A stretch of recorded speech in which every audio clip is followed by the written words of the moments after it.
It all began with an illusion of trust, meticulously woven, layer by insidious layer, like a silken trap.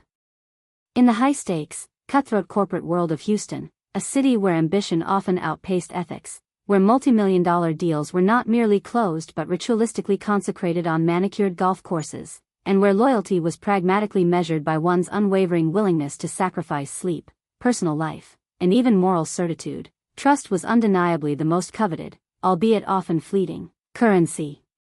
And I, Dr. Evelyn Reed, was fiercely, almost naively, proud that Julian Croft, the formidable, charismatic CEO of Ascension Capital Group, seemingly extended that most precious commodity to me. I served as his chief financial officer, holding the keys to the firm's most intimate secrets, overseeing the intricate, often opaque, web of accounts for his dazzling boutique firm, which commanded the top 3 floors of a sleek, obsidian glass skyscraper that defiantly pierced the vast, indifferent Texas sky. Its polished surfaces reflected the ambition of 1,000 shattered dreams, a cold mirror to the city below, silently witnessing the rise and fall of fortunes. I wasn't born into privilege. My roots were firmly planted in a humble, working-class neighborhood in Galveston, a world of salt air and honest labor, far removed from the glittering canyons of finance. My childhood was modest, filled with the scent of my mother's baking and the rhythmic hum of my father's tools. I was the first in my family to even dream of, let alone actually achieve, a doctorate in financial economics from a top-tier university, a rare feat, a testament to sheer willpower. I was the first to breach the exclusive, gilded gates of high finance, a world far removed from my modest upbringing, where every success felt like a defiant victory against stacked odds, a personal battle won. My parents, practical, unpretentious, and imbued with an unwavering moral compass, instilled in me 2 unshakable tenets: always work with unwavering integrity, for true honesty is the highest virtue, and forever be grateful for any opportunity that crosses your path, for true gratitude humbles the spirit and fortifies the soul. And I was, genuinely, profoundly grateful to Julian, believing him to be a benevolent mentor, a visionary who saw my worth beyond my humble origins. He wasn't like other titans of industry, the aloof, detached figures I'd observed from afar, their reputations preceding them like cold, distant winds, rarely engaging with the rank and file. Julian exuded a captivating charisma, a magnetic charm that drew people in, made them feel seen, heard, valued, almost indispensable. He possessed an uncanny, almost unsettling, ability to remember the names of his employees' children, their hobbies, their fleeting aspirations, a seemingly small detail that always disarmed, always impressed, building a false sense of connection. He'd inquire about my elderly mother's delicate health with a solicitous, almost paternal concern that felt genuinely reassuring, a warm balm to my anxieties about her, making me feel that he truly cared. When I first joined Ascension Capital, 5 years ago, I was merely a senior financial analyst, eager but unseasoned, still finding my footing in the treacherous currents of Wall Street's Texas outpost, a sea of ambition and risk. It was Julian who, with a keen, almost predatory, eye for raw, untapped talent, saw something more in me, my latent potential. He swiftly promoted me, elevating me beyond my peers, entrusted me with the firm's most labyrinthine, high-stakes accounts, whispered to me the clandestine secrets of his burgeoning empire, pulling me into his inner circle. "Evelyn, you're my anchor," he would intone, his voice a smooth, confident murmur, after another flawlessly executed audit, another complex deal successfully navigated through treacherous regulatory waters. "Your meticulous attention to detail, your unerring judgment, your unwavering loyalty, that's what keeps this ship afloat in these turbulent, shark-infested waters. You are the foundation." I believed his every polished word, every silken compliment, every carefully placed piece of praise. For me, a woman from a simple background, his commendation was more valuable than any bonus, a gleaming metal pin directly to my soul, validating years of struggle and sacrifice, solidifying my unwavering allegiance, my blind trust. The first discordant note, a faint, almost imperceptible chime of warning, rang about 1.5 years ago, so subtly introduced that I barely registered it above the hum of the firm's relentless ambition. It was a Tuesday, the city lights just beginning to twinkle outside his office window. Julian summoned me to his inner sanctum, a sprawling, opulent office suite bathed in the warm glow of panoramic windows overlooking the entire glittering city, furnished with supple Italian leather, and perpetually scented with the intoxicating aroma of expensive Cuban cigars. The air itself felt thick with unspoken power, with secrets that hummed just beneath the surface, a heavy silence. "Evelyn," he began, his voice dropping to a confidential whisper as he poured me a crystal-clear glass of chilled spring water, an unnecessary, disarming gesture that always felt like a prelude to something significant, something clandestine. "I have a truly special task for you. Something exceptionally delicate. It concerns a few of our most discerning, most important clients. They require absolute, unimpeachable confidentiality, you understand. A level of discretion that goes beyond the usual protocols, a shadow world of finance that operates unseen. I need you to create a completely separate ledger for certain, specific transactions. Let's call it the Special Projects account, a private conduit for sensitive flows." A chilling thought, fleeting but insistent, flashed through my mind, a cold premonition, 2 sets of books. It's always, in the clandestine world of finance, a glaring red flag, a harbinger of illicit activity, of deep-seated corruption. But he looked at me with those mesmerizing, trusting blue eyes, seemingly full of admiration, and added, his voice laced with an almost desperate, flattering appeal, "I can only trust you with this, Evelyn. You're the only one who possesses the precision, the discretion, the unwavering loyalty to execute this perfectly and without any unnecessary, inconvenient questions. My most valuable asset. My secret weapon." He even offered a subtle, almost imperceptible wink, a gesture of shared conspiracy. And I, the fool, fell for it. And I did it. I swallowed my burgeoning doubts whole, burying them deep beneath layers of self-assurance and misguided, almost blind, loyalty. The hunger for his approval, the validation of his trust, was a powerful, intoxicating drug, a dangerous addiction. Who was I, a woman from a humble background, to question the genius of Julian Croft? He was a financial guru, a Wall Street legend who had chosen Dallas, then Houston, as his new dominion, building an empire from sheer force of will, from raw, unyielding ambition, rumored to have powerful friends in high places. He commanded immense respect, wielded unimaginable power, his name whispered with reverence and awe in the highest echelons of global finance. He knew exactly what he was doing, didn't he? And I, after all, was his anchor, his rock. I meticulously created the clandestine account, executing the initial transactions with a meticulous precision that belied my inner turmoil, the gnawing unease that began to surface, a persistent, low-grade hum in the background of my thoughts. They were large, increasingly frequent sums, flowing seamlessly, almost silently, into the opaque accounts of unknown offshore shell companies with deceptively innocuous names like Azure Holdings, Vertex Solutions, or Orion Global Ventures. Each name was a fresh, silent question mark in my mind, a tiny brick in a wall of complicity, slowly, steadily being built around me, trapping me.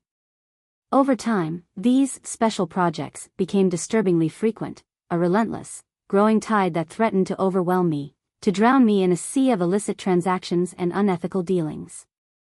The sums involved escalated dramatically, a dizzying spiral of illicit wealth that stained my conscience, making me feel increasingly dirty, compromised, and deeply afraid.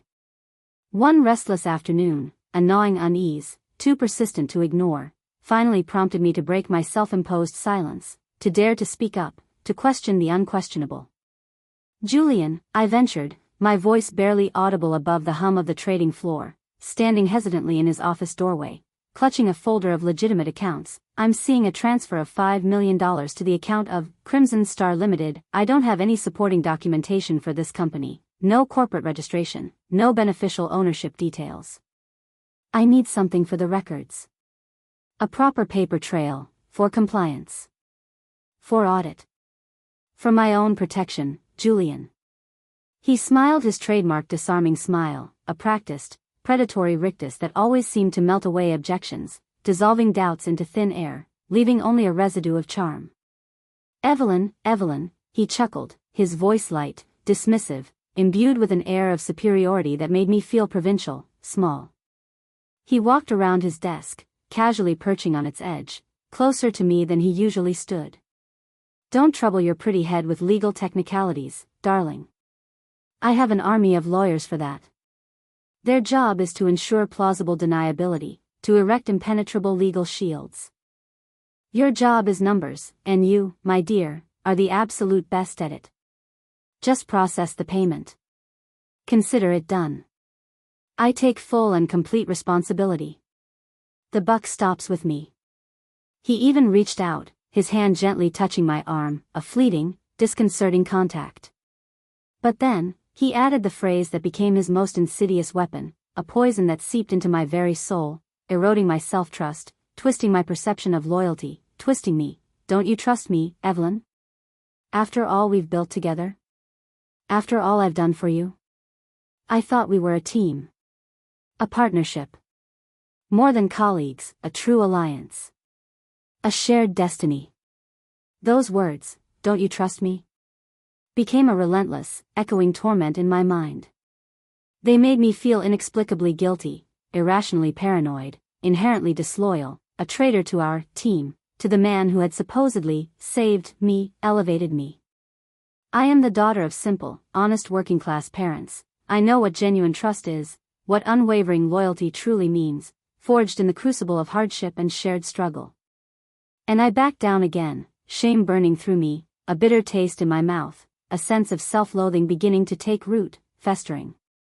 But something fundamental inside me, my core sense of integrity, my very moral fiber, began to subtly, insidiously, crumble, eroding with each passing day, each illicit transaction, each silent compromise. The insomnia started.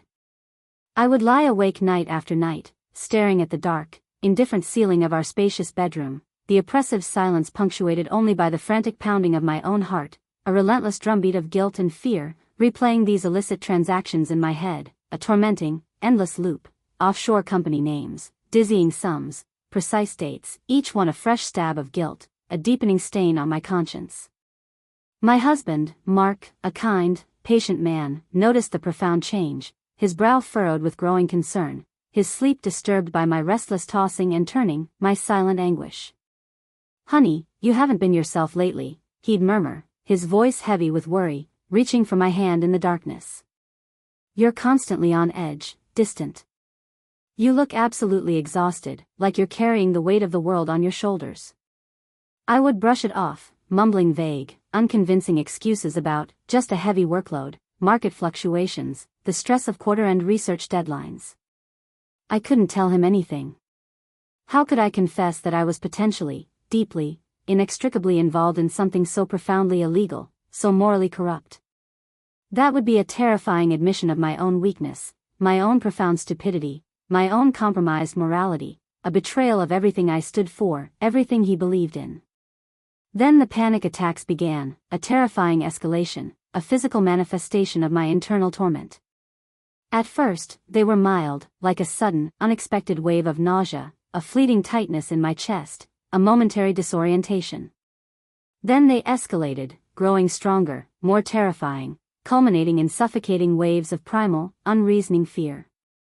One afternoon, I was driving home from work, navigating the relentless, bumper-to-bumper traffic on the Southwest Freeway, the relentless Texas sun glinting off 1,000 windshields, turning the asphalt into a shimmering, oppressive inferno. Suddenly, without warning, a cold dread seized me, tightening its icy grip around my throat. I felt my heart begin to race wildly, an erratic drumbeat against my ribs, threatening to burst free. It became excruciatingly hard to breathe, my lungs burning, gasping desperately for air. My palms were slick with cold sweat, and my vision tunneled, the vibrant world narrowing to a terrifying pinpoint of fear. It felt as though the very walls of the cars around me were closing in, the metal crushing me, trapping me in an inescapable, suffocating box, a living tomb. I pulled over to the shoulder, barely able to breathe, my body shaking uncontrollably, genuinely convinced I was having a massive heart attack, that my life was ending in a suffocating void. It lasted 10 agonizing minutes that felt like an eternity, each second a battle for air, for sanity. I told no one about it, burying the terrifying experience deep within my shattered psyche, a shameful, isolating secret that festered. At the same time, Julian became subtly, yet palpably, more manipulative, more insidious in his control, his charm now a chilling facade. He started calling me into his office, not for financial briefings, but to discuss my moods, his gaze unnervingly piercing, seeming to probe the depths of my soul, searching for weakness. "Evelyn, I'm genuinely worried about you," he'd say, his voice laced with feigned concern, a master of deception, a wolf in sheep's clothing. "You look tired, strained. Perhaps you should take a long vacation? A sabbatical? Recharge? I see you're taking everything too personally, darling. It's just business, pure and simple. You need to be tougher. More resilient. Develop a thicker skin, like armor." He was gaslighting me, a deliberate, insidious campaign designed to erode my confidence, to systematically make me doubt my own perception of reality, my own sanity, my very senses. Maybe I really was being too dramatic. I'd think, agonizing, questioning my every thought, my every intuition. Maybe this was just normal in the cutthroat, high-stakes world of high finance, and I, the provincial girl from Galveston, with my quaint notions of honesty, just wasn't accustomed to such colossal scales, such ruthless pragmatism. I started to lose myself, piece by agonizing piece, my identity dissolving into a haze of fear and self-doubt. I, Evelyn Reed, who had always been fiercely proud of my unwavering honesty and razor-sharp clarity of mind, now lived in a constant, suffocating fog of fear, guilt, and debilitating uncertainty. Moral injury, that's what it's called in the psychological literature, the invisible wound of a compromised conscience, a soul bleeding silently. Every illicit payment I processed, every fabricated ledger entry, felt like a small, deliberate cut on my very soul, a slow, agonizing bleed that left me hollow, empty. I knew, with absolute certainty, that it was wrong, profoundly, inherently wrong, but trapped in Julian's intricate web, ensnared by his manipulations, I saw no conceivable way out, no escape, no lifeline. The walls of my gilded cage seemed to be closing in. The turning point, sharp and brutal, came one late evening. The clock on my desk read 10:47 p.m. I stayed behind at the office, long after everyone else had departed, driven by a desperate need to finish a complex quarterly report, an attempt to cling to some semblance of normalcy, to regain a tiny sliver of control over my spiraling life. The vast, opulent office suite was eerily empty, filled only with the hum of silent machines and the oppressive weight of my own despair, a profound loneliness that echoed in the glass and steel. I needed an old, obscure financial file from the archives, a physical document, a forgotten relic that only I would remember. I knew Julian kept a small, private, highly confidential archive in his personal office, a hidden vault of secrets, protected by more than just a lock.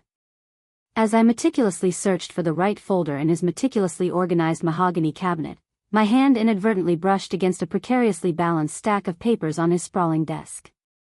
They tumbled, scattering across the polished hardwood floor, a cascade of confidential documents, their contents now exposed to my horrified gaze. As I knelt, my hands trembling with a sudden, icy premonition, frantically gathering them, my eyes snagged on a single, horrifying document, its title a stark, chilling pronouncement, a draft of an internal memo prepared by his top-tier corporate lawyers. The words leaped off the page, searing themselves into my mind, chilling me to the bone, turning my blood to ice. It talked, in cold, precise legal jargon, about potential risks associated with the activities of Ms. Evelyn Reed, Chief Financial Officer, and chillingly, about a strategy for minimizing corporate damages by strategically placing primary responsibility on a key financial employee in the event of an external audit or investigation. The entire cynical plan, laid bare.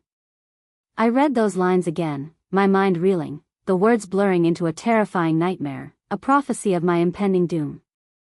And then, the solid ground gave way beneath my feet, plunging me into an abyss of chilling, inescapable revelation. It was all there, laid bare before me, a monstrous tapestry of betrayal, a meticulous list of every illicit transaction I had processed, complete with exact dates and dizzying sums, copies of my electronic signatures that Julian had casually, effortlessly, asked me to affix to documents without ever allowing me to properly study their contents, citing time sensitivity and trust. I wasn't just an assistant. I wasn't just his anchor. I was the meticulously chosen scapegoat, the fall guy, the perfectly crafted sacrifice. I was the perfect candidate, fiercely loyal, perhaps a touch naive, undeniably without any powerful connections in the exclusive, gilded circles of high financial or political power, utterly expendable. If everything came to light, if the intricate web of deception unraveled, if the FBI came knocking, Julian Croft, the financial guru, the mastermind, would somehow emerge unscathed, his reputation miraculously intact, while I, the daughter of a hard-working blue-collar family from Galveston, would undoubtedly go to federal prison for many, many years, my life utterly, irrevocably destroyed. That night, for the first time in what felt like an eternity, I felt not just fear, but something entirely new, something terrifyingly potent, a cold, burning ember of righteous fury. A cold, sharp fury, like a shard of razor-sharp glass, sliced through the debilitating fog of my despair, cutting through the self-doubt. My mind, previously clouded by guilt and confusion, cleared with a chilling, crystalline precision.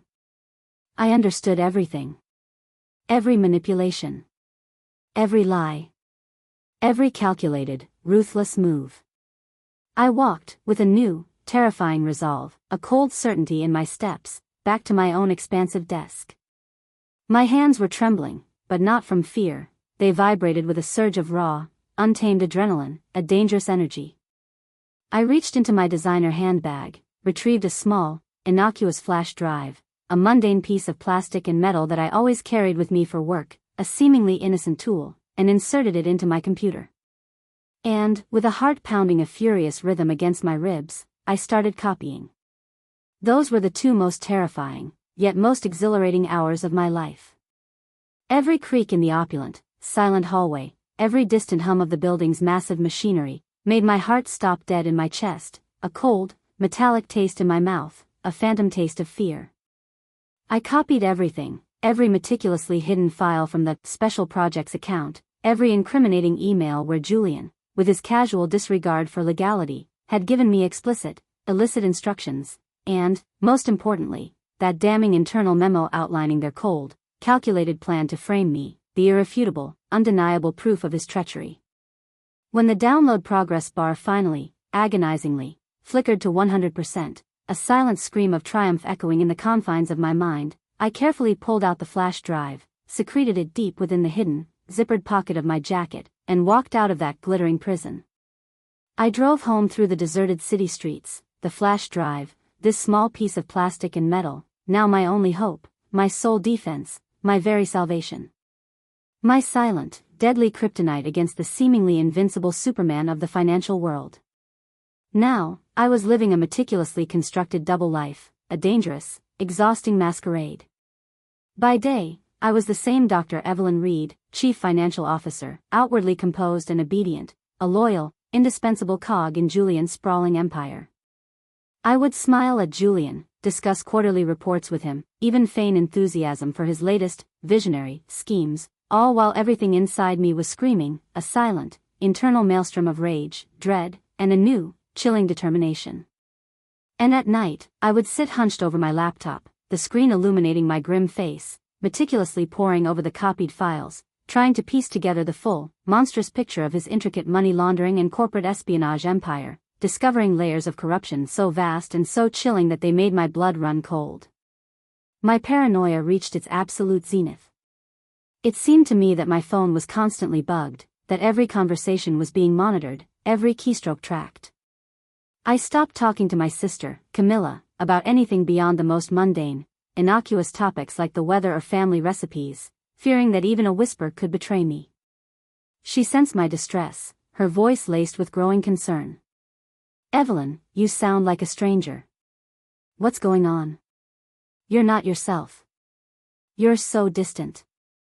I would just reply, my voice carefully modulated, meticulously controlled, "Everything's fine, Camilla. Just a heavy workload, a lot of stress, you know how it is."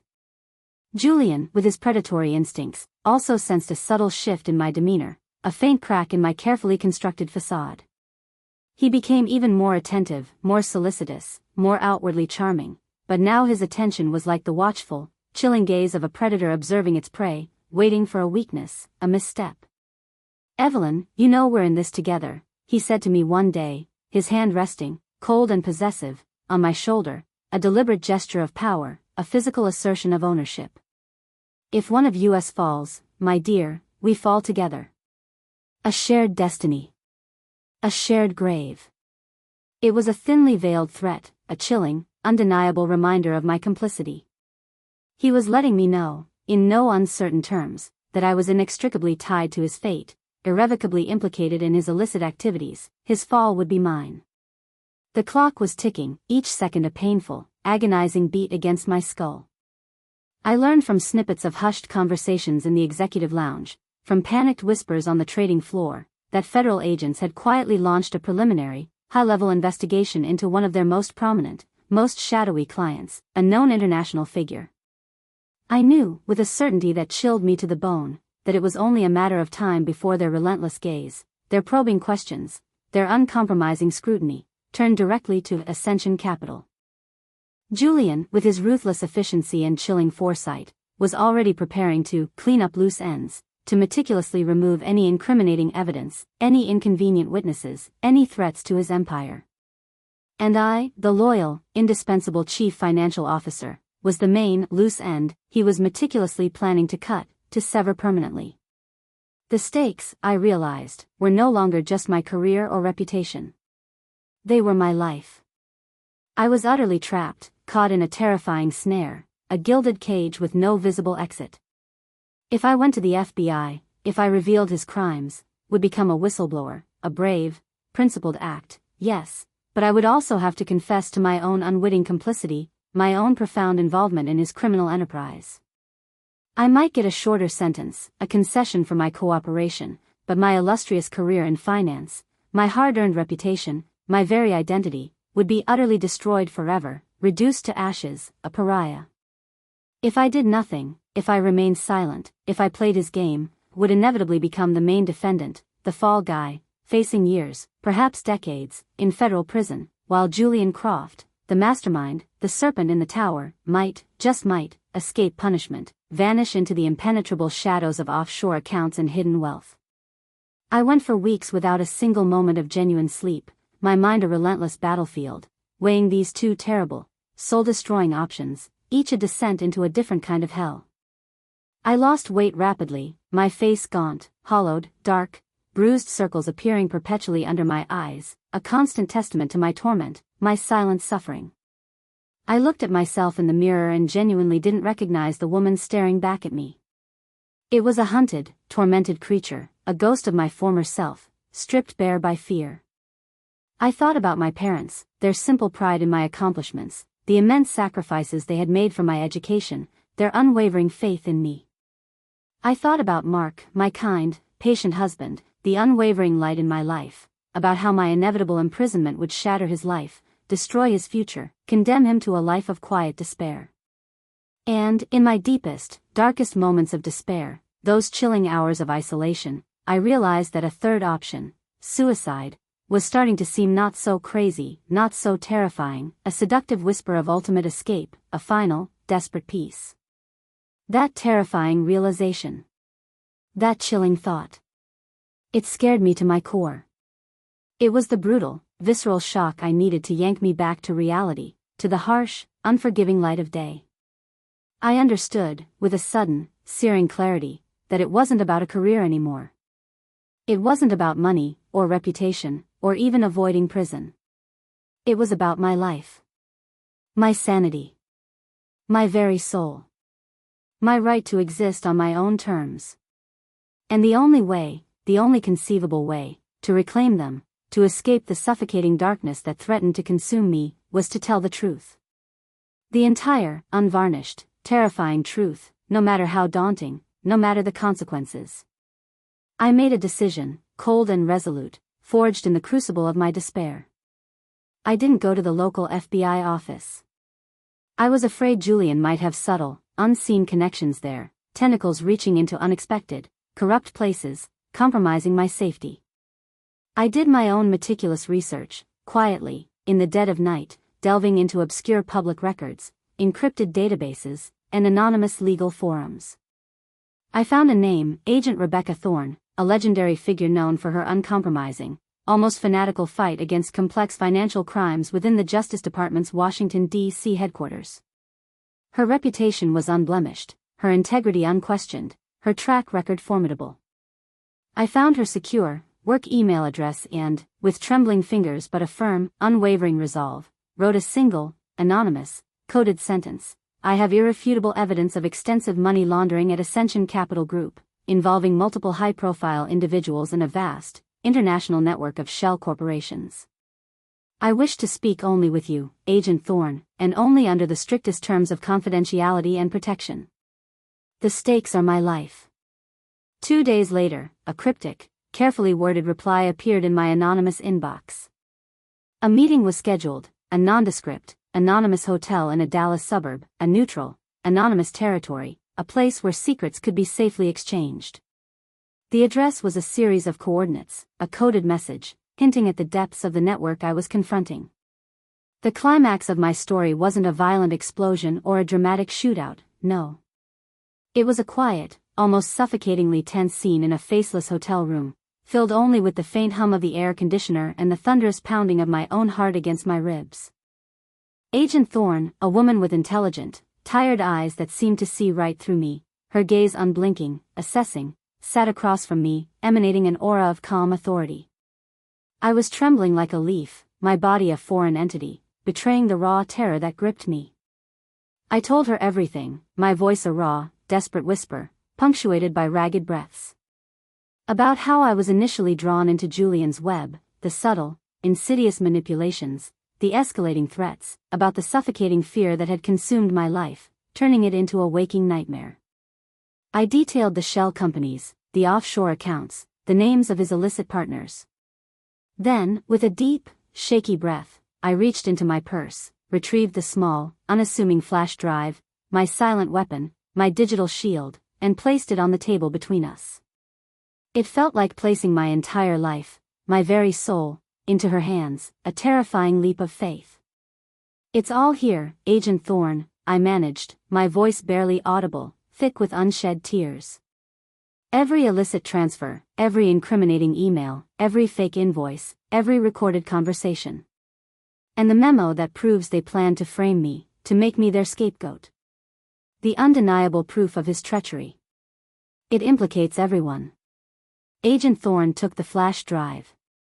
She looked at me for a long time, her gaze unreadable, assessing, her mind working furiously, then finally said, her voice quiet but firm, imbued with a steely resolve, Ms. Reed, you have, inadvertently, committed a serious crime. Your involvement in these transactions is clear. But you have also done something very brave, something extraordinarily courageous, something that will help us dismantle a massive criminal enterprise. We will take that into consideration. Your cooperation is invaluable. We will offer you full witness protection. A week later, the news broke like a cataclysmic bombshell, a digital earthquake that shattered the carefully constructed facade of Houston's elite financial world and sent shockwaves through global markets. FBI agents, acting with swift, decisive precision, armed with the irrefutable evidence I had provided, raided the opulent, seemingly impregnable offices of Ascension Capital Group. Julian Croft, the seemingly untouchable financial guru, the serpent in the tower, was arrested as he was desperately trying to board a private jet to the Cayman Islands, his escape route severed, his private airfield surrounded. His meticulously constructed empire, built on a foundation of lies and illicit wealth, crumbled around him in a single, spectacular day, its glass walls mirroring its collapse. And me? I made a painstaking, life-altering deal with the prosecution, a painful but necessary compromise. I testified against Julian and his numerous powerful accomplices, delivering damning, irrefutable evidence that left no room for doubt. Thanks to my comprehensive cooperation, my detailed records, and Agent Thorne's unwavering support and protection, I avoided federal prison, receiving a suspended sentence, rigorous probation, and a substantial, life-altering fine that stripped me of nearly everything I had accumulated. My illustrious career in high finance, the very identity I had meticulously built over 2 decades, was, irrevocably, over. My name, once synonymous with precision and success, was now splashed across every major newspaper, associated with scandal, betrayal, and a shattered reputation. The resolution of my story is bittersweet, a complex tapestry of triumph and profound loss. There is no neat, Hollywood-style happy ending here, no simplistic, sugar-coated wrap-up. I lost everything that once defined my professional life: my high-powered job, my substantial savings, my meticulously built reputation, my very identity. Mark and I, our dreams of a Houston future shattered, had to sell our beautiful house, the symbol of our past aspirations, and move back to my quiet hometown in Galveston, a return to my humble roots, a stark contrast to the glittering skyscrapers. But the true end of my story is not about defeat. It's about finding a profound, unshakable peace. Now, a year after those tumultuous events, I'm sitting on the porch of a small, rented house in Galveston, the salty air a familiar comfort, the gentle rhythm of the waves a soothing balm to my soul. I work as a forensic accountant for a small, local nonprofit organization dedicated to combating corporate fraud and protecting whistleblowers. It's not a lot of money, not compared to my former 7-figure salary, but it's honest work, profoundly meaningful, and it allows me to use my hard-won skills for good, for justice. The paralyzing paranoia that once gripped me, that stole my sleep, is gone. I sleep soundly at night, undisturbed by phantom transactions or looming threats. The suffocating panic attacks have ceased, replaced by a quiet, enduring calm.